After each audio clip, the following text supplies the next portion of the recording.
এদিকে আয়, এদিকে শুনে যা। বলো। এখানে বস। এখানে বসলে কি হবে? বস তো। বলো কি করব। ওই গামলাটা তোল। কি আছে এই গামলাটার ভিতরে? দেখ তো, এই গামলাটার ভিতরে তোর জন্য খাবার আছে। খাবার? হ্যাঁ, তুলে দেখ। ঠিক আছে, দেখছি। কই খাবার?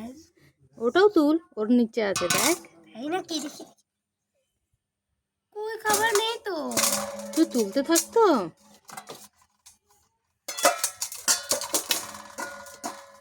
তুই মিথ্যে কথা বলছিস, এর মধ্যে খাবারই নেই। আছে আছে, তুই তুলে দেখ। দেখছি। গাজর? হ্যাঁ, খেয়ে নে। তুই গাজরটা ফেলে দিলি। দাঁড়া, তোর হচ্ছে। তোর সঙ্গে আমি একটু মজা করছিলাম আর তুই গাজরটা এরকম তুলে ফেলে দিলি। দাঁড়া, তোকে আজকে পিটাবো, তোকে আজকে মারবোই। ফেললি কেন তুই? হ্যাঁ, ফেললি কেন?